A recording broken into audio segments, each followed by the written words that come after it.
প্রত্যক্ষ নির্দেশনায় সুন্দরবন অঞ্চলে সক্রিয় সকল বনদস্যু বাহিনী নির্মূলের লক্ষ্যে বাংলাদেশ কোস্টগার্ডের নেতৃত্বে operation restore piece in Sundarban এবং অপারেশন ম্যানগ্রোভ শিল্ড নামে দুটি বিশেষ অভিযান পরিচালিত হচ্ছে। এই অভিযানের ধারাবাহিক সফলতা হিসেবে ষষ্ঠবারের মতো অপারেশন ম্যানগ্রোভ শিল্ড এর আওতায় অভিযান পরিচালনা করে কুখ্যাত ডাকাত করিম শরীফ বাহিনীর দুইজন সক্রিয় সদস্যকে অস্ত্র ও গোলাবারুদ সহ আটক করা হয়।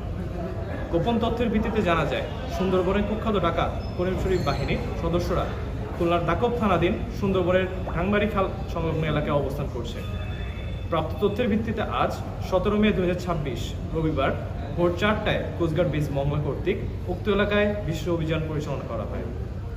অভিযান চলাকালীন কোস্টগার্ডের উপস্থিতি টের পেয়ে উক্ত ডাকাত দল পালানোর চেষ্টা করলে আভিযানিক দল ধাওয়া করে একটি বিদেশি 1 বন্দুক, 2টি দেশীয় 1 বন্দুক, 24 রাউন্ড তাজা কার্তুজ সহ করিম শরীফ বাহিনীর 2জন সক্রিয় সদস্যকে আটক করতে সক্ষম হয়।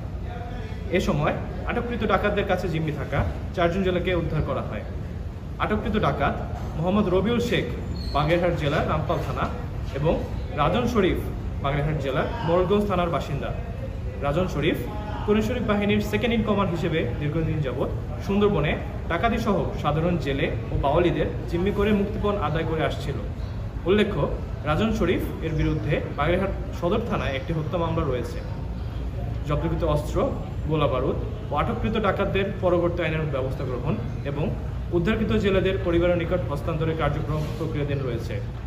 সুন্দরবনকে সম্পূর্ণরূপে দোষমুক্ত করতে ডাকাত ও তাদের সহায়তাকারীদের বিরুদ্ধে কোস্টগার্ড ভবিষ্যতেও এ ধরনের অভিযান অব্যাহত রাখবে।